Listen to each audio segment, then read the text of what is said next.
পৃথিবীর আসমানের নিচে জমিনের উপরে একটি মাত্র শিক্ষা প্রতিষ্ঠান কওমি মাদ্রাসা, যেই মাদ্রাসার শিক্ষকেরা ছাত্রদের পেছনে 24 ঘন্টা সময় দেয়। আজকে আমাদের বাংলাদেশের আধুনিক শিক্ষা কেন্দ্র অনেকগুলি কায়েম হয়েছে। English medium school, kindergarten, KG school আধুনিক এই জমানার সাথে সামঞ্জস্য রেখে আমাদের সন্তানাদিদেরকে ভালো শিক্ষা দেওয়ার জন্য যত প্রতিষ্ঠান হয়েছে, কোন প্রতিষ্ঠান এই দেশে প্রমাণ করতে পারবে না যে রাত্রেও শিক্ষক ছাত্রকে নিগরানি করে। একমাত্র শিক্ষা প্রতিষ্ঠান কওমি মাদ্রাসা সকাল থেকে সন্ধ্যা, সন্ধ্যা থেকে সকাল 24 ঘন্টা উস্তাদ ছাত্রদের পেছনে মেহনত করে। আমরা এদেশে চুপ ডাকাত তৈরি করি না, আমরা এদেশে লুণ্ঠনকারী তৈরি করি না, রাষ্ট্রীয় সম্পদ আত্মসাৎকারী আমরা তৈরি করি না, আমরা বাংলাদেশের সুনাগরিক তৈরি করি।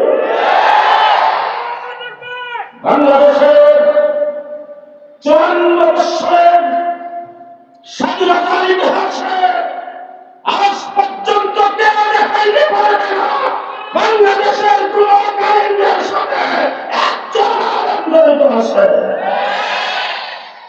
আমাদের মাদ্রাসার উস্তাদরা হলো মানুষ গড়ার কারিগর। 24 ঘন্টা আপনি স্কুলে যান, যায় দেখবেন সন্ধ্যার পরে ক্লাস ঘুমাই থাকেন। আপনারা চিন্তা আছেন তো? চিন্তা আছেন সবাই? আপনারা যে চিন্তা আছেন আপনার মধ্যে মধ্যে জানেন, নারী জন্য মারা গেছেন করে প্রত্যেকে যা যার পাশের মানুষটা ছিলেন, দাঁড়িয়ে মানে থাকে আপনার পাশের লোকটা গেছিলেন। যদি মুখ বন্ধ করে বসা থাকে মনে করেন হ্যাঁ কাজে করেন। কথা কি আপনাদের বুঝাইতে পারতেছি? আপনাদের এখানকার হাই স্কুলে ফজরের পরে ক্লাস হয়, ফজরের আগে তো হই, এসার পরে জি পার্ট টাইম স্কুল ছুটি হওয়ার পরে ছাত্র কোথায় গেল? শিক্ষকের খবর নাই। ফেসবুক নিয়ে বসে থাকলো না, সিনেমা হয়ে গেল, বান্ধব মিডিয়া পাঠতে গেল, ঢুকে গেল, শিক্ষকের কোনো খবর নাই। কিন্তু আমার মাদ্রাসায় যায় দেখেন ডাক্তার ছাত্র ঘুমাইছে, সাইডে একজন শিক্ষক। কি বলেন না সেটা নাই? ছাত্র স্ট্যান্ডার্ড করতে গেছে, ওখানে শিক্ষক জায়গা নিয়ে খারাপ। অনেক মাদ্রাসায় গেলাম, যাইতে যে একটা পুষ্করিতে ছাত্ররা গোসল করতে নামছে, পুষ্করি ঘাটটার উপর 2 জন শিক্ষক বেদ নিয়ে খারাপ। আমি গাড়ি থেকে নাইবা শিক্ষকদেরকে আগে জিজ্ঞেস করলাম, কি ব্যাপার আপনাদের এটা কোন বিভাগ? হুজুর হেফজ বিভাগ।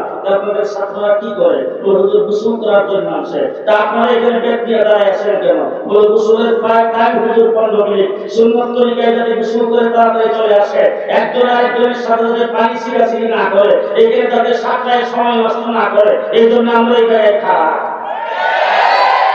একটা প্রতিষ্ঠান দেখান আছে? আছে?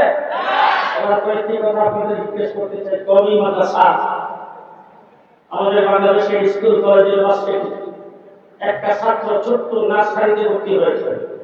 নার্সারিতে ভর্তি হওয়ার পরে যদি মা বাবা খুব খায়েশ তাড়াতাড়ি তাকে শিক্ষা দেওয়ার জন্য এখন ওই স্কুলের একজন শিক্ষককে বাচ্চাটাকে নিয়ে যায়, বলছেন হুজুর স্যার আপনি যদি আমার বাচ্চাটাকে আধা ঘন্টা একটু দৈনিক সময় দেন, ক খ সরে অ সরে আ 1 2 3 এ বি সি ডি এরকম কিছু অক্ষর যদি শিখান, আর যদি আপনি একটু আধা ঘন্টা সময় বসেন, আমাদের কথাবার্তা শুনে না, মোবাইল নিয়ে বসে থাকে, আমরা একটা বলে আরেকটা করে আমরা ধরে দিলে বলে ঘর থেকে বের হয়ে যায়। আপনি যদি একটু আধা ঘন্টা সময় দিতেন, আমি জিজ্ঞেস করতে চাই ক্লাস টাইমের বাহিরে স্কুলের কেজি, কিন্ডারগার্টেনের, হাই স্কুলের, কলেজের কোন ছাত্রকে যদি শিক্ষকের দায়িত্বে আধা ঘন্টার জন্য দেওয়া হয়, প্রাইভেট টিউশন ফি লাগে না? হ্যাঁ আপনারা ঘুমাইছেন নাকি? প্রাইভেট টিউশন ফি লাগে না? লাগে না? আমার 24 ঘন্টা উস্তাদ ছাত্রদের পেছনে মেহনত করে, এক টাকা প্রাইভেট টিউশন ফি নাই। আছে আছে জিজ্ঞেস করতেছে আমাদের মাদ্রাসায় তুমি তো পেনশন পাইছি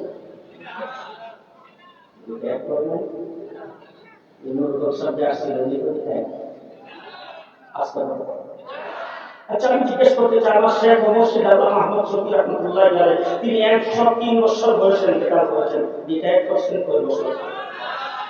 হ্যাঁ, পেনশন পাইছেন কথা দিয়ে আসতে হবে। হাফিজ হুজুর কত বছর বয়সে রিটায়ার করেছিলেন? ব্রাহ্মণবাড়িয়ার বড় হুজুর 133 বছর বয়সে ইন্তেকাল করেছেন। রিটায়ার করছেন কোন বছর? কথা বলেন না কেন? সাইদুল হাদিস আল্লাহ মাহফুজুর রহমান রিটায়ার করেছেন, রিটায়ার করেছেন। এই মাদ্রাসায় দিন থেকে লেখাপড়া করার জন্য ভর্তি হয়েছে, ওই দিন থেকে পড়াশোনা করছেন, পড়া শেষ করার পরে ছাত্রদের পেছনে মেহনত করতে শুরু করেছেন, মৃত্যু পর্যন্ত মেহনত করেছেন। কোনো রিটায়ার নাই, পেনশন জি নাই।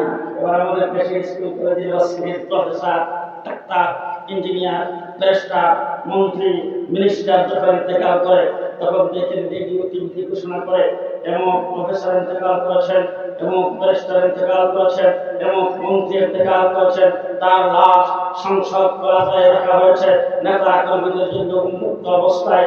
আগামীকাল সকালে সর্বপ্রথম জানাজা তার বাইতুল মুকাররম অনুষ্ঠিত হবে। দ্বিতীয় জানাজা হেলিকপ্টারে করে, অ্যাম্বুলেন্সে করে তার দেশের বাড়িতে নিয়ে যাওয়া হবে। সেখানে স্কুল মাঠে তার দ্বিতীয় জানাজা হবে। পারিবারিক কবরস্থানে তাকে দাফন করা হবে।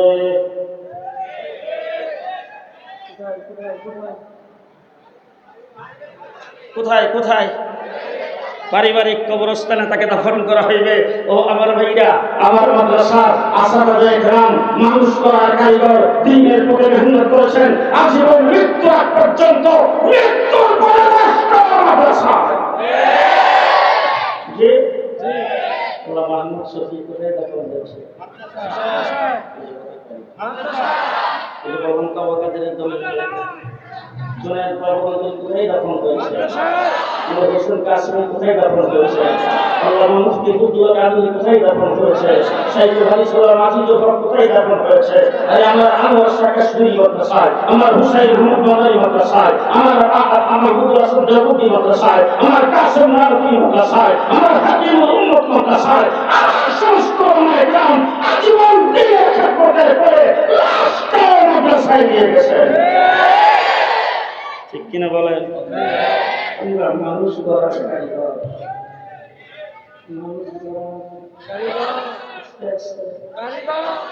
মানুষ গড়ার কারিগর। কিছুদিন আগে একজন বক্তা শ্রীমতী বক্তা তিনি হচ্ছেন কওমি মাদ্রাসা সিলেবাসের হুশের কারণে যোগ্যতা সম্পন্ন লোক তৈরি হয়। আমি জুনায়েদ আল হাবিব আমি জুনায়েদ আল হাবিব অযোগ্য, কিন্তু আমাদের ছাত্রদের মধ্যে এমন লোক আছে যে সমস্ত লোক তোমাদের বংশের ভিতরে দেখাইতে পারবে না। ঠিক কিনা গেছে? ঠিক না গেছে? আমরা কওমি মাদ্রাসা থেকে হাফেজ হুজুর তৈরি করেছি, আমরা জুনায়েদ বাবুকে তৈরি করেছি, আল্লাহ মাহমুদ শফি তৈরি করেছে। একজন দেখাও, একজন একজন একজন দেখাও। বাংলা একাডেমি সিলেবাস আমরা পড়াই না, ললিত কলা একাডেমির সিলেবাস আমরা পড়াই না, বিশ্ববিদ্যালয়ের বোর্ডের সিলেবাস আমরা পড়াই না, আমরা কোন শিক্ষা মন্ত্রণালয়ের সিলেবাস আমরা পড়াই না, আমরা আল্লাহর প্রদত্ত সিলেবাস পড়াই। সিলেবাস দিয়েছেন কে? যারা বিএনপি দ্বারা গেছেন তারাও সম্মুখে করেন সিলেবাস কে দিয়েছেন? হযরত ইব্রাহিম আলাইহিস সালামের নাম তো জীবন শুনেন নাম শুনছেন? ওনার আরেকটা নাম আসলে কি নাম? খলিলুল্লাহ। কি নাম? খলিলুল্লাহ। এবার জিজ্ঞেস করতেছি ইব্রাহিম আলাইহিস সালাম আমাদের কি লাগে? আমাদের কি লাগে? হ্যাঁ, সবাই ইসলামদিনা উপজেলা কুমিল্লা জেলা মুসলমানদের জাতির পিতা হযরত ইব্রাহিম আলাইহিস সালাম। ঢাকা, মুন্সিগঞ্জ, রাজশাহী, বাংলাদেশে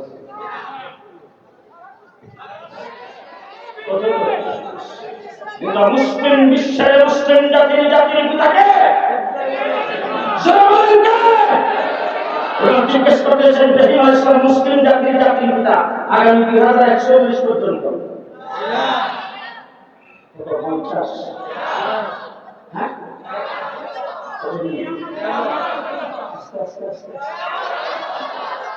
পর্যন্ত মুসলিম জাতির ইব্রাহিম আলাইহিস সালাম কিয়ামত পর্যন্ত আগত সকল মুসলমানদের মুসলিম জাতির পিতা সৈয়দনা ইব্রাহিম আলাইহিস সালাম। আমি জিজ্ঞেস করতে চাই, বাংলাদেশ সহ পৃথিবীর কোন জায়গায়, কোন মিডিয়ায়, কোন টেলিভিশনে, কোন ফেসবুকে, কোন জায়গায় আজ পর্যন্ত শুনছেন ইব্রাহিম আলাইহিস সালাম যে মুসলিম জাতির পিতা, তার বিরুদ্ধে একটা মিছিল হয়েছিল?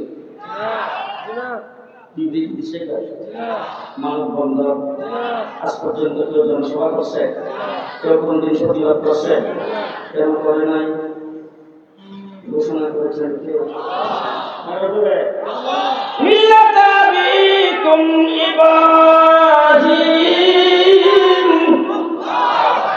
কে ঘোষণা করেছেন? জাতির পিতা বিল পাস করে মানুষের উপর চাপায় দেওয়া হতে পারে না। জাতির পিতা বিল পাস করে যদি মানুষের উপর চাপায় দেওয়া হয়, সেই জাতির পিতা কয়েকদিন পরে সুতার পিতায় পরিণত হয়। ঠিক না বেঠে? আজকে আমার বাংলাদেশে স্বাধীনতার নামে, মুক্তিযুদ্ধের নামে বঙ্গবন্ধু শেখ মুজিবকে জাতির পিতা হিসেবে চাপায় দেওয়া হয়েছিল। আজকে সুতার পিতায় পরিণত হয়েছে। জাতির পিতা বানায় আল্লাহ, কে বানায়? জাতির পিতা বানায় তার মূর্তি লাগালে বাড়ির মূলে।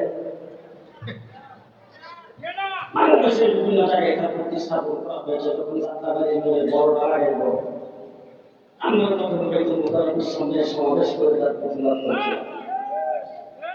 প্রতিবাদের ভাষাটা আমাদের খুব সুন্দর ছিল, স্বাভাবিক ভাষা। আমি সেখানে বক্তব্য বলেছিলাম, মাননীয় প্রধানমন্ত্রী রাতের বুক দিনে করে, দিনের খুব রাতে করে 157 আসনে বিনা বুকে বুক সেন্টারে কত কমেছে।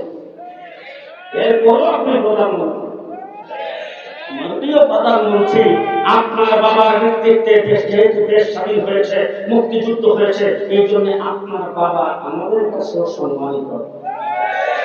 সুতরাং আপনার বাবার সম্মান ইজ্জত আমরা রাখতে চাই। আপনি যদি তার বাড়ির মূলে মূর্তিটা লাগান, সেই মূর্তির মাথায় বসে কাকে পাখিয়ে পায়খানা করবে। এই পায়খানা না দেবে যখন করবে, তখন আমাদের কাছে দেখতে খারাপ লাগবে। আমরা আপনার বাবার সেই বেইজ্জতি করতে চাই না, সুতরাং মূর্তিটা লাগান না। কি ভালো বলছিলাম না খারাপ? সেই কথার কারণে আমাদেরকে গান্দা দিয়ে হবে 1.5 মাস পর্যন্ত রিমান্ডে রেখে আমাদেরকে জেলখানায় প্রতিষ্ঠা করে রেখেছো।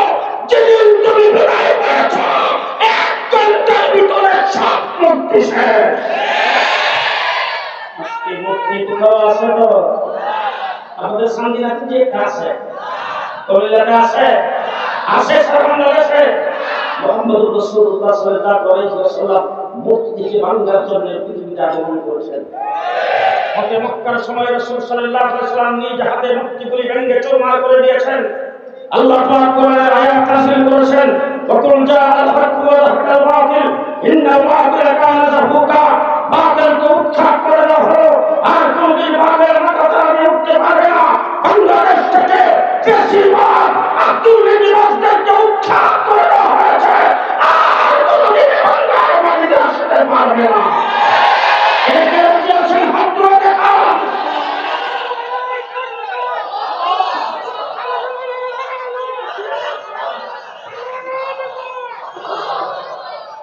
পরিষ্কার ভাষায় বলতে চাই, দেশ আমাদের, মাটি আমার। আমরা এই দেশে ঘর জামাই থাকি না। আমরা কি মামুর বাড়ির বাড়েন না? আমরা মামুর বাড়ির বাড়েন না, ঘর জামাই না। আমাদের কিন্তু বড়ার ফাঁস হওয়ার জায়গা নাই। এই কথা আসতে নয়। আজকে শেখ হাসিনা কোথায়? পালাবো না। এখন কোথায়?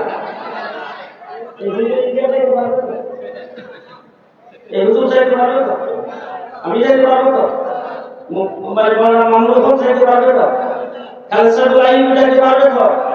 আমরা যদি ভারতের বর্ডার ভাষণে ছাই খেলানির মতো গুলি করে আমাদেরকে হত্যা করা হবে, ঠিক কিনা বলেন? আজকে যারা ভারতের আশ্রয় নিয়েছে তারা হলো ভারতীয় রাজাকার, ভারতীয় রাজাকার। ভারতীয় রাজাকাররা ভারতের আশ্রয় নিয়েছে, আমাদের আশ্রয়ের জায়গা নাই, কারাগারের বেষ্টনীর ভিতরে আসে। সুতরাং পরিষ্কার ভাষায় বলে দিচ্ছি, ভারত আমাদের থেকে 26 গুণ বেশি বড়। ভারতের রাষ্ট্র আমার বাংলাদেশ থেকে 26 গুণ বড়, 26 গুণ বড় রাষ্ট্র।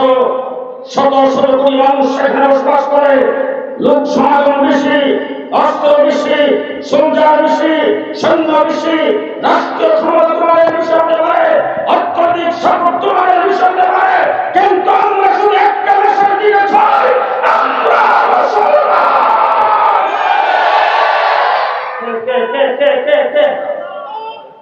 মুসলমান। আমরা কি আমরা কি আমরা কি আমরা মুসলমান। আল্লাহ না হোক, যদি মানব হোক, বিশ্বের কোন বিজয়ী শক্তি হোক, বাংলাদেশের স্বাধীনতা নষ্ট করে আমাদেরকে যদি কাম করে ফেলে, আমাদের সামনে রাইফেল বন্দুকের গুলি তাক করে দিলে ইসলাম সাথে হবে, তখন কি ভুক্তান করে বলতে পারবে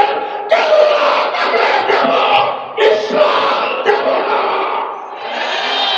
একে পারবেন? যদি এইটাকে বুকে ধারণ করতে পারেন, জীবন দিয়ে দিব, ইমান দেব না। ভারতের মতো শক্তি পরাশক্তি আমাদেরকে কিছুই করতে পারবে না। ইব্রাহিম আলাইহিস সালাম মুসলিম জাতির পিতা, নাম খলিলুল্লাহ। কি নাম? খলিলুল্লাহ। আল্লাহ পাক বলেন, তোমার সন্তানকে আমার রাস্তায় জবাই করে দাও। সন্তান জবাই করতে নিয়ে গেছে, সন্তান জবাই হয়নি, জান্নাতি দুম্বা জবাই হয়ে গেছে। কি জান্নাতি দুম্বা? আল্লাহ ডাক দিয়ে, তোমার নাম খলিলুল্লাহ, ছেলের নাম জবিহুল্লাহ, ছেলের নাম জবিহুল্লাহ। আল্লাহ ডাক দেখে ইব্রাহিম ঘর বানাও। হযরত ইব্রাহিম আলাইহিস সালাম রাজমিস্ত্রি করি, ছেলে জবিহুল্লাহ বলেন সুগারি, দুজনে মিলে ঘর বানাইছে। ঘর বানাই ইব্রাহিম আলাইহিস সালাম আল্লাহ পাকের দরবারে হাত উত্তোলন করে বলেছেন, রব্বানা তাকাব্বাল মিন্না ইন্নাকা আনতাস সামিউল আলিম। আল্লাহ ঘরটা তৈরি করেছি, ঘরটা তুমি কবুল করো। আল্লাহ ডাক দিয়ে, ইব্রাহিম কবুল করলাম, তবে তোমার নাম খলিলুল্লাহ, ছেলের নাম জবিহুল্লাহ, ঘরের নাম বাইতুল্লাহ। ঘরের কি নাম? বাইতুল্লাহ। এবার হযরত ইব্রাহিম আলাইহিস সালাম কে আল্লাহ বলেন, ইব্রাহিম মান তু কি আমার না হে, চাও আমার কাছে কি চাইবা? ইব্রাহিম আলাইহিস সালাম আল্লাহ পাকের দরবারে চাইতে শুরু করেছেন, রব্বানা ওয়া আসবিহিম রাসূলান মিনহুম।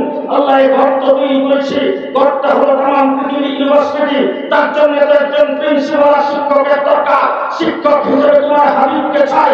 আল্লাহ ডাক দিয়ে বলেন, দরখাস্ত মঞ্জুর, তোমার নাম খলিলুল্লাহ, ছেলের নাম জবিহুল্লাহ, শিক্ষা প্রতিষ্ঠানের নাম বাইতুল্লাহ, শিক্ষকের নাম হাবিবুল্লাহ।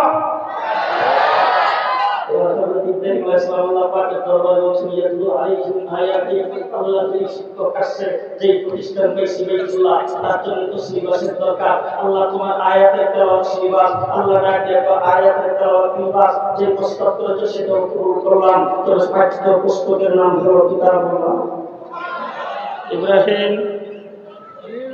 ইব্রাহিম খলিলুল্লাহ, ছেলে জবিহুল্লাহ, ঘর বানাইছে বাইতুল্লাহ, ঘরের শিক্ষক হলেন হাবিবুল্লাহ, ঘরের পাঠ্য হলো কিতাবুল্লাহ। এবার শেষ করে আপনাদেরকে বলতে চাই, শিক্ষা প্রতিষ্ঠান পাইলাম বাইতুল্লাহ, শিক্ষক পাইলাম হাবিবুল্লাহ, তারপরে সিলেবাস পাইলাম কিতাবুল্লাহ। ছাত্রর কোন দরকার নেই? দরকার আছে ছাত্র? আল্লাহ রাব্বুল আলামিন ডাক দিয়ে বিশ্ববাসী ভালো করে শুনে রাখো, আমরা হাবিবুল্লাহর জন্য হাবিবুল্লাহ পাক আর বাইতুল্লাহর জন্য ছাত্রকে নিয়োজিত করেছি। আল্লাহ বলেন, উলাইকা হিজবুল্লাহ। ছাত্রকে ছাত্র হলো হিজবুল্লাহ। কার দল? কার দল? আওয়ামী লীগ, বিএনপি, জাতীয় পার্টি? জি, কার দল? আল্লাহ বলেন ছাত্র হলে হিজবুল্লাহ। এবার জিজ্ঞেস করতে চাই, ছাত্র যখন হিজবুল্লাহ হইল, মাদ্রাসায় যদি লেখাপড়া করে, লেখাপড়া করলে তাদের পরীক্ষা হয় না তো? হয় পরীক্ষা। আল্লাহ রাব্বুল আলামিন ডাক দিয়ে বলেন, শোনো, পরীক্ষা কিন্তু বুদের থেকে দেওয়া হয়। যিনি পড়ায় তিনি পরীক্ষা দেয় না। পড়াইছেন হাবিবুল্লাহ, পাঠ্য হলো কিতাবুল্লাহ, মাদ্রাসা হলো বাইতুল্লাহ, ছাত্র হলো হিজবুল্লাহ। আমি আল্লাহ রাব্বুল আলামিন উলাইকাল্লাযীনা ইমতাহানাল্লাহ, আমি আল্লাহ তাদের পরীক্ষা নিয়েছি। পরীক্ষা কে নিয়েছেন? আর আস্তে কে? এবার পরীক্ষা যখন হয় তখন সার্টিফিকেট পায় না, সার্টিফিকেট দেওয়া হয়। আল্লাহ রাব্বুল আলামিন বলেন, দুনিয়াবাসী ভালো করে শুনে রাখো, আমার হাবিবুল্লাহ পড়াইছে, কিতাবুল্লাহ হলো সাবজেক্ট, আর বাইতুল্লাহ হলো শিক্ষা প্রতিষ্ঠান, ছাত্র হলো হিজবুল্লাহ। পরীক্ষা নিয়েছি আমি আল্লাহ, সার্টিফিকেট ঘোষণা করলাম রাদিয়াল্লাহ। সার্টিফিকেট রাদিয়াল্লাহ। এবার तमाम পৃথিবীর মানুষের জন্য আল্লাহ পাকের মেসেজ ভালো করে শুনে রাখেন। আর যে ছাত্র হিজবুল্লাহ যাদের পরীক্ষা নিয়েছে আমি আল্লাহ, যে ছাত্র সার্টিফিকেট দিলাম রাদিয়াল্লাহ, তুমি আবাসী ভালো করে শুনে রাখো, ফাইন আমানু বিমিসলি মা আমানতুম বিহি ফাকাদ ইহতাদা। তুমি তাদের মতো ঈমান আনতে পারো, তাদেরকে সত্যের মাপকাঠি বলে স্বীকার করো, তাইলে হেদায়েত প্রাপ্ত হবে। এবার যদি অনুমতি দেন শেষ কথা একটা কইতাম, বলবো বলবো, ভালো করে হিসাব করে নেন। ফরিদুল্লাহ, সালিমান শমীদুল্লাহ, বাবা ইসে বাইতুল্লাহ, দলের শিক্ষক হলো হাবিবুল্লাহ, পাঠ্য হলো কিতাবুল্লাহ, ছাত্র হিজবুল্লাহ। পরীক্ষা নিয়েছেন স্বয়ং আল্লাহ, সার্টিফিকেট দিয়েছেন রাদিয়াল্লাহ। তাদেরকে যারা সত্যের মাপকাঠি বলে স্বীকার করবে, তাদেরকে যারা মানবে, তাদের অনুসরণ, তাদের নমুনা যারা কায়েম করবে, তারা হবে রহমতুল্লাহ। মানলে মানলে মানলে না মানলে না মানলে মানলে রহমতুল্লাহ। হাফিজ হুজুর রহমতুল্লাহ আলাইহি, পীর হুজুর রহমতুল্লাহ আলাইহি, শামসুল ফরিদপুরি রহমতুল্লাহ আলাইহি, আল্লামা হাফিজুল হক রহমতুল্লাহ আলাইহি, মুফতি আমিনী রহমতুল্লাহ আলাইহি, খতিব উবাইদুল হক রহমতুল্লাহ আলাইহি, আল্লামা আহমদ শফি রহমতুল্লাহ আলাইহি, রহমান রাবিয়ার হুজুর রহমতুল্লাহ আলাইহি, নূর হোসেন কাশমি রহমতুল্লাহ আলাইহি। মানলে না মানলে না মানলে পূজা বন্ধ হয়ে যায়, কইব পূজার পূজা। আবার কইব কৃষ্ণ আর বিষ্ণু। তোমাদের ঘরে সন্তান হইলে তোমরা নাম রাখবা কৃষ্ণ বিষ্ণু, আর আমরা মুসলমান আমাদের ঘরে সন্তান হইলে আমরা রাখবো মুসা, আমরা রাখবো ঈসা, আমরা রাখবো মুহাম্মদ। মুসা ঈসা মুহাম্মদ, কৃষ্ণ আর বিষ্ণু একই শান্তির বাহক। ঈমান আছে তো? আস্তে কথা বলে ঈমান আছে তো? পরিষ্কার ভাষায় বলতে চাই, এই বাংলার মাটিতে আমাদের যুদ্ধ জিহাদ বিরাট ইসলাম কায়েম করার জন্য নয়, ইসলাম কায়েম করার জন্য নয়, আমরা মদিনার ইসলাম কায়েম করতে চাই, মদিনার ইসলাম কায়েম করতে চাই। কে কে প্রস্তুত আছেন হাত তুলে রাখুন। নাসরুম মিনাল্লাহ, ফাতহুন করিম, বাশিরিল মুমিনিন। আসসালামু আলাইকুম।